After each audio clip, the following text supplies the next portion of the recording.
Sri Kuberan TV நேயர்களுக்கு அடியேன் உங்கள் சிவயோகி சிவசக்திமான் சுவாமிகள். அன்பு நேயர்களே, இந்த பதிவில் நான் ரொம்ப முக்கியமான விஷயத்தை தான் உங்களுக்கு சொல்ல போகிறேன். இப்போ உள்ள காலகட்டத்தில் யாருமே சரிவர நம்ம முன்னோர்களுக்கு திதி கொடுக்கறதில்ல. வருஷம் வரக்கூடிய தேவசத்துவமும் சரியாக நடத்துறதில்ல. அப்போலாம் பார்த்தீங்கன்னாக்கா ஒரே குடும்பத்தில் உள்ள கூட பிறந்த சகோதரர்கள் எல்லாமே ஒன்றா சேர்ந்து கொடுப்பாங்க. இப்போ உள்ள காலகட்டங்களில் பணி நிமித்த காரணமாக எல்லோரும் தனியாக வெளியூரில் இருப்பாங்க. ஒருத்தருக்கு ஒருத்தர் தொடர்பு இல்லாமல் இருப்பாங்க. ஏதோ ஒரு நல்ல விஷயம் கெட்ட விஷயம் மட்டும்தான் கலந்துப்பாங்க. இப்படி தான் இப்போ உள்ள காலகட்டங்களில் நடைமுறைப்படுத்தப்பட்டிருக்கு. அதெல்லாம் பார்க்கும்போது யார் சரியாக கொடுத்தா யார் கொடுக்கல அப்படின்றது ஒரு பேச்சுக்கே இடம் இல்லாமல் இருக்குது. அப்போது அந்த மாதிரி பண்ணாக்கா முன்னோருடைய ஆசீர்வாதம் கண்டிப்பாக நம்மளுக்கு வேணும். நம்ம ஜாதகத்தில் கிரகங்கள் நல்ல நிலைமையில் இருந்தாலும் நல்ல நேரம் வந்துட்டால் கூட சில விஷயங்கள் நடக்காமல் இருக்கும். அப்போ நம்மளுக்கு நல்ல தசாபக்தி தான் நடக்குது. கிரகங்கள் சூழ்நிலை நல்லதாக இருக்குது. கிரக பயிற்சி ஆகிருக்கு, அதுவும் நல்லதாக இருக்குதுன்னு சொல்கிறாங்க. நம்ம ஜோதிடரை போய் பார்த்தோம், அவரும் நல்லதாக இருக்குது, டாப்பாக இருக்குது, சூப்பராக இருக்குது, உங்களுக்கு கண்டிப்பாக நல்லதாக நடக்கும் அப்படின்னு சொல்லுவார். ஆனால் நடக்கலையே ஏன்ற ஒரு கேள்வி உங்கள் மனசில் எழுந்துட்டு தான் இருக்கும். பல்வேறு கோயிலுக்கும் போயிட்டு வருவீங்க, அப்படியும் கூட அது நடக்காமல் இருக்கும். இறை வழிபாடுலேயும் நடக்காமல் இருக்கும். கிரகத்தை வழிபட்டு வருவீங்க, எந்த கிரகம் வழிபட்டால் நல்லதுன்னு ஜோசியரை கேட்டு அதுலேயும் ஈடுபாடு இருக்கும். ஆனால் பலன் பூஜ்ஜியமாக தான் இருக்கும். அப்போது என்னடா பண்ணுறது அப்படின்னு யோசனை பண்ணியிருக்கும் போது தான் நீங்கள் யோசிப்பீங்க, ஆஹா நம்மளுக்கு இந்த திவசம் கொடுத்துட்டு வந்தோம், திதி கொடுக்கல, அதனால் கூட இருக்குமோ அப்படின்னு கூட போயிட்டு அந்த எண்ணம் வரும் மனசில் உங்களுக்கு. அப்போ போய் ஜோதிடரை கேட்பீங்க. அவர் சொல்லுவார், ஆமாம் அது கொடுத்தா தான் நல்லாயிருக்கும் உங்களுக்கு அப்படின்னு சொல்லுவார். அப்போது நீங்கள் என்ன பண்ணணுன்னு கேட்டிங்கனாக்கா, அந்த திதியை அந்த முன்னோர்களுடைய இறந்த திதியில் தான் கொடுக்கப்படுது. அந்த வரும் காலங்களில் அதுக்குண்டான மாதம், அது வளர்பிறையா தேய்பிறையா அப்படின்னு பார்த்து நம்ம அதை நோட் பண்ணி வச்சுக்கணும். அது நம்ம பண்ணுறதில்ல. அதுக்கு அந்த நேரம் வரும்போது தான் நம்ம போயிட்டு ஜோதிடரை கேட்குறதோ, ஆச்சாரியலையோ, கோயிலில் இருக்கவங்களையோ யாரும் நம்ம கேட்டு தெரிஞ்சுக்கிறோம். நம்ம அப்பப்போ சொல்ல வேண்டியிருக்கும், எந்த தேதியில் அவங்க இறந்தாங்க, அப்போ என்ன தேதி இருந்தது எல்லாமே அவங்க பார்த்து, அது வளபிறையா தேய்பிறையா பார்த்து, இப்போ உள்ள காலகட்டத்தில் இப்போ உள்ள வரக்கூடிய மாதத்தில் அது எந்த நாளில் வருது. எப்பயுமே திதி அந்த இது ஒரே வருஷம் ஒரே மாதிரி வராது, தள்ளி போகும். சில நேரத்தில் முன்னமே வரும், சில நேரம் தள்ளி போகும். இப்படி தான் வரும். அதெல்லாம் பார்த்து தெரிஞ்சு வச்சுக்கணும். நம்மளுக்குன்னு ஒருத்தர் நியமித்து கரெக்டாக வச்சுக்கணும். நம்ம பக்கத்தில் வீட்டில் அருகாமையில் கோயிலில் போய் அதை விசாரித்து வச்சுக்கணும். அதெல்லாம் தொடர்ந்து கொடுத்துட்டு வரணும் திதியை. இது மாதிரி கொடுக்கலன்னா என்னென்னு கேட்டிங்கன்னா, அப்போ தான் பித்ருதோஷம் ஏற்படுது. பித்ருதோஷம் ஏற்பட்டாக்கா எந்த ஒரு காரியமும் செய்ய முடியாமல் போயிடும். காரியத்தடை இருக்கும், பணத்தட்டுப்பாடு ஏற்படும், உடல்நிலை ஒரு சோர்வடை இந்த மாதிரி இருக்கும், ஒரு சுறுசுறுப்பு இருக்காமல் போயிடும். கோயிலுக்கு போயிட்டு வந்தால் கூட ஒரு நல்ல விஷயம் நடக்காமல் இருக்கும். அதெல்லாம் சொல்லப்படுது. எப்பயுமே நம்ம என்ன சொல்கிறோம், மாதா பிதா குரு தெய்வம் அப்படி தான் சொல்கிறோம். மாதா பிதா தான் முன்னர் நம்மளுடைய முழுமுதல் தெய்வங்களே அவங்க தான். நம்மளை இந்த பூமிக்கு உலகத்துக்கு கொண்டு வந்ததே அவங்க தான். மாதா பிதா நம்மளுடைய அந்த ஆசீர்வாதம் இல்லைன்னா ஒன்றும் பண்ண முடியாது. அதுக்கப்புறம் தான் குரு. அந்த குரு தான் தெய்வத்தை காட்டுறாரு. குருவருளிலே திருவருள்னு சொல்லப்படுது. இருந்தாலும் முன்ன சொல்லக்கூடிய விஷயம் அந்த மாதா பிதா தானே. அவங்க உயிரோடு இருக்கும்போது நம்ம அவங்கள நல்லா கவனித்து வரணும். அவங்களுக்கு அவங்களுடைய ஆசீர்வாதம் நம்மளுக்கு கிடைக்கணும். அவங்க மனசு நோகம் மாதிரி நடந்துக்கக்கூடாது. இது மாதிரிலாம் பண்ணிட்டு வரணும். அதுவும் யாரும் பண்ணுறதில்ல. அவங்க இறந்ததுக்கப்புறம் கூட அவங்க திதியை கூட சரி வர யாரும் கொடுக்காமல் போயிடறாங்க. அந்த மாதிரி நேரத்தில் தான் இந்த பித்ருதோஷம் கடுமையாக பாதிக்கப்படுது. உங்களுக்கு வைக்கப்பட்டு இந்த மாதிரி பிரச்சனைகள்லாம் கொண்டு வருது. அப்போ தான் நீங்கள் அங்கே அந்த திதி கொடுக்கறதுக்கு யோசிப்பீங்க. அப்போ அப்படிப்பட்டவங்களுக்கு என்ன பண்ணலாம் அப்படின்னு கேட்டிங்கனாக்கா, இப்போது வரக்கூடிய மகாலய அமாவாசை, அது இந்த மாதத்துலேயே வருது. வரக்கூடிய மகாலய அமாவாசை 14/10/2023 அன்று வருது. அப்போது அந்த மகாலய அமாவாசையில் நீங்கள் வருடம் கொடுக்கக்கூடிய திதியை விட்டு போயிருந்தாலும் சில பேர் அந்த முதல் வருஷம் திவசமே கொடுக்காம விட்ருவாங்க. சில வித காரணம், அதுக்கு பல காரணங்கள் சொல்லுவாங்க. நான் நேரத்தில் வெளிநாட்டில் இருந்தேன், நான் வெளியூரில் இருந்தேன், வர முடியாமல் போயிடுச்சு, ஏதோ யாரையோ வச்சு பண்ண சொல்லிட்டேன் அப்படிலாம் சொல்லக்கூடாது. நீங்கள் எங்கே இருந்தாலுமே அங்கே பண்ணலாம் அப்படின்றது தான் சாஸ்திரம் சொல்லுது. அப்படிப்பட்டவங்களுக்கும் இந்த திதியை சரிவர கொடுக்க முடியாதவங்களும் இந்த மகாலய அமாவாசையில் கொடுக்கலாம். அப்போ என்ன பண்ணணுன்னு கேட்டிங்கன்னா, அந்த காலையில் அந்த மகாலய அமாவாசை அன்றைக்கி எழுந்து குளிச்சிச்சு வீட்டில் சுத்தமாக உடை உடுத்தி நல்லா கேட்டுங்க, இறை வழிபாடு முதல்ல கூடாது. மகாலய அமாவாசை அன்றைக்கி வந்து நம்மளோட முன்னோர்கள் கொடுக்கக்கூடிய திதி அதுதான் முக்கியம். அவங்கள நினச்சிக்கணும். அண்டு வீட்டு வாசலில் கோலம் போடக்கூடாது. எப்பயுமே அமாவாசை அன்றைக்கி கோலம் போடக்கூடாது. அதே மாதிரி இந்த மகாலய அமாவாசை அன்றைக்கும் வீட்டில் கோலம் போடக்கூடாது. அப்போ தான் இந்த முன்னோர்களுடைய ஆசீர்வாதம் கிடைக்கும். அவங்க அப்போ தான் அவங்க வீட்டுக்குள்ளே வருவாங்க. கோலம் போட்டுருந்தால் வரமாட்டாங்க அப்படின்ற சாஸ்திரம் சொல்லப்படுது. அதனால் இது பண்ணிவிட்டு நீங்கள் வீட்டில் கொடுக்குறது அந்த சிம்பிளாக தர்ப்பணம் தெரிஞ்சிருந்து உங்களுக்கு அந்த மந்திரங்கள் தெரிஞ்சிருந்து, பெரும்பாலும் அந்த குலத்தொழிலவங்க, அந்த கோயிலில் இருக்கிறவங்க, குருமார்கள், குருக்கள், ஆன்மீக பெரியவர்கள், ஜோதிடர்கள் இவங்களாம் அவங்கள கூட கொடுத்துப்பாங்க. ஏன்னா அவங்களுக்கு தெரியும் அது எப்படி கொடுக்கணும், எந்த முறையில் பண்ணணும், அதுக்குண்டான பூஜை புனஸ்காரம் பண்ணி மஞ்சளில் பிள்ளையார் பிடிச்சி வச்சு அந்த தர்ப்பண மந்திரம்லாம் சொல்லி 3 தலைமுறைக்கும் சொல்லி அதெல்லாம் கொடுப்பாங்க. அப்படி கொடுக்க முடியாதவங்க இப்போலாம் பார்த்திங்கன்னா எளிமையான விஷயமாக சொல்லப்படுது. பக்கத்தில் இருக்க கோவில்லே நிறைய பேர் கொடுக்குறாங்க. ஆற்றங்கரை, ஏரிக்கரை, குளக்கரை, இது மாதிரி கடற்கரையில் நிறைய பேர் கொடுப்பாங்க. கடற்கரையில் கொடுக்குறது தான் ரொம்ப விசேஷம். அதுக்கு அடுத்தது ஆற்றங்கரை, அப்புறம் குளக்கரை சொல்லப்படுது. இதெல்லாம் கொடுத்துட்டு வரணும். அப்போ நீங்கள் அந்த விட்டு போனதை இந்த மகாலய அமாவாசையில் கொடுக்கலாம் அப்படின்னு சாஸ்திரம் சொல்லுது. மகாலய அமாவாசையில் நீங்கள் அந்த 3 தலைமுறைக்கு மட்டும் இல்லை, மொத்தம் 21 தலைமுறைக்கும் கொடுக்கலாம் அப்படின்னு சாஸ்திரம் சொல்லுது. நம்மளுடைய வழி முன்னோர்கள் பற்றி தெரிஞ்சு தான் சொல்லலாம். இல்லைனா நீங்கள் அந்த எல்லா தலைமுறைக்கும் சொல்லிடுங்க பொதுவாக அப்படின்னா அவங்க ஆச்சரியமாக சொல்லுவாங்க.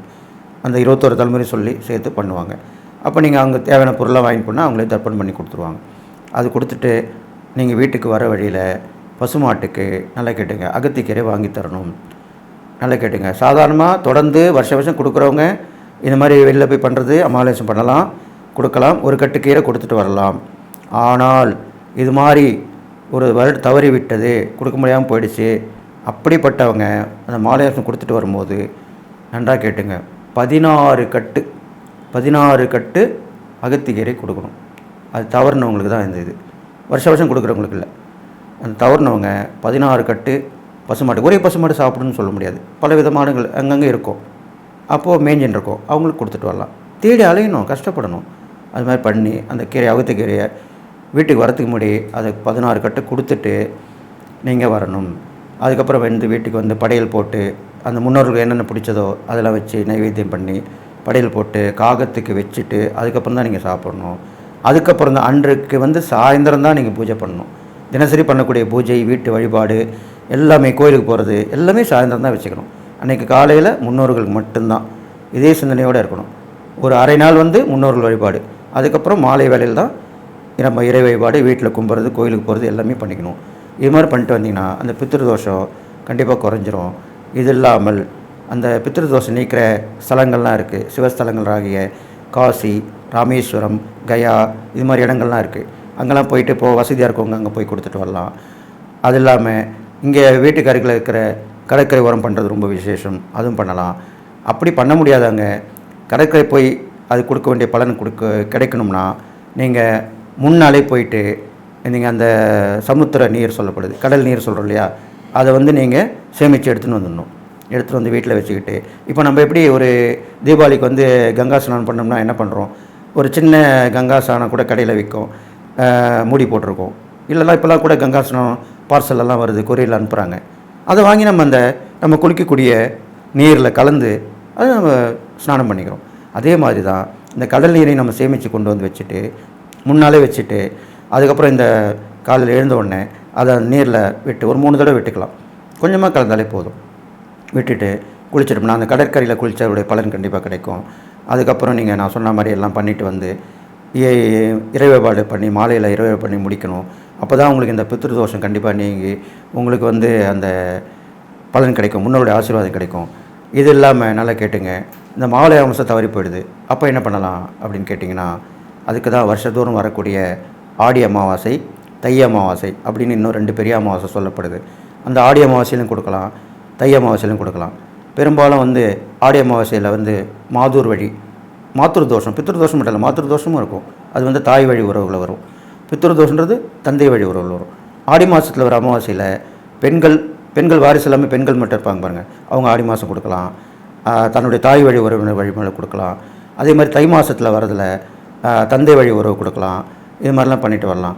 இது 2 அமாவாசை தவறுனாக்கா மாலை அமாவாசை கொடுக்கலாம். இது மாதிரி 3 அமாவாசைகள் இந்த வருடந்தோறும் வந்துக்கிட்டு இருக்குது. இதை நீங்கள் கண்டிப்பாக செய்யணும். இது பண்ண முடியாதவங்க அந்த காசி ராமேஸ்வரம் கையெல்லாம் போயிட்டு அந்த ஸ்தலங்கள் புண்ணிய ஸ்தலங்கள் போய் பண்ணிட்டு வரலாம்.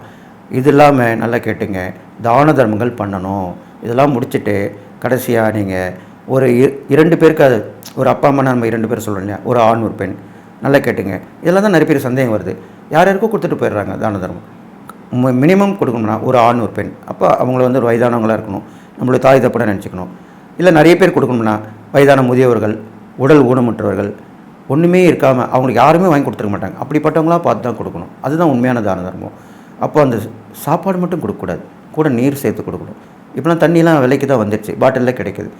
ஒரு உணவு பொட்டலம், ஒரு தண்ணீர் பாட்டில், இப்படி கொடுக்கணும். அப்போ தான் அது முழுமை பெற்ற ஒரு தான தர்மமாக ஆகும்.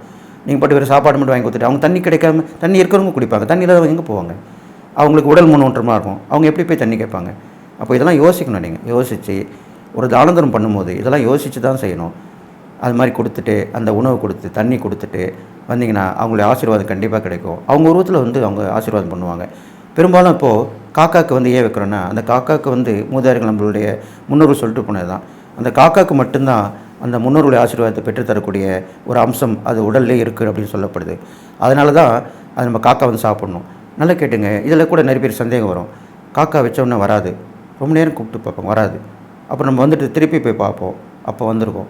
அப்படி வந்து சாப்பிட்டா அப்போது ஏதோ ஒரு குற்றங்குறை இருக்குது அப்படி தெரிஞ்சுக்கிட்டு அதை வந்து நீங்கள் யோசனை பண்ணணும், அவங்கள நினைக்கணும். அப்போ அவங்க கனவுல வந்து சொல்லுவாங்க. சில பேருக்கு அந்த இறை வழிபாடு உள்ளவங்க, ஆன்மீகத்தில் ஈடுபாடு உள்ளவங்களுக்கு கனவுலேயே வந்து சொல்லுவாங்க. சில பேர் கனவுல வரலன்னா நீங்கள் இந்த அருள்வாக்கு சொல்கிறாங்க பார்த்தீங்களா, அவங்ககிட்ட போய் கேட்டால் அவங்க வந்து சொல்லுவாங்க, இந்த மாதிரி வரும். இது மாதிரி ஆவி வழிபாடு வச்சுருவங்களும் இருக்காங்க, அவங்ககிட்ட போய் கேட்கலாம். அவங்களும் அந்த முன்னோர்களை வந்து வர வச்சு அவங்களுடைய ஆசீர்வாதம் ஏன் கிடைக்கல, என்ன தடை, என்ன குறைகள் இருக்குது அப்படின்னு சொல்லுவாங்க. சில பேர் கனவுல வந்து அழுவாங்க முன்னோர்கள், நம்ம இறந்து போனாங்க, தாய் தந்தை தகப்பன் தாத்தா பாட்டி இது மாதிரிலாம். அப்போது அதுலேயும் குறை இருக்குன்னு தான் சொல்லப்படுது. இல்லைன்னா சில பேர் பேச மாட்டாங்க, ஒரு கை நீட்டி மட்டும்னு சொல்லிட்டு போயிடுவாங்க.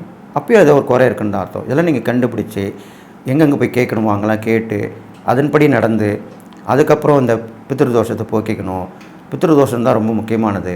இது இல்லாமல் நல்லா கேட்டுக்க, ஜாதகத்தில் பார்த்தீங்கன்னாக்கா லக்னத்துலேருந்து 9ஆம் இடம் தான் பித்ருஸ்தானம், தந்தை ஸ்தானம் சொல்லப்படுது. அந்த பித்ருஸ்தானத்தில் பாபகிரகங்கள் இருக்கக்கூடாது, பாபகிரகம் வந்து அந்த இடத்த பார்க்கக்கூடாது. இது மாதிரிலாம் இருந்தால் பித்ருதோஷம் வருதுன்னு சொல்லப்படுது. அது இல்லாமல் லக்னத்துக்கு 5ஆம் இடம் பூர்வ புண்ணிய ஸ்தானம் சொல்லப்படுது. பூர்வ புண்ணியமும் நம்ம முன்னோர்கள் ஆசீர்வாதம் தான் பூர்வ புண்ணியம்னு சொல்லப்படுது.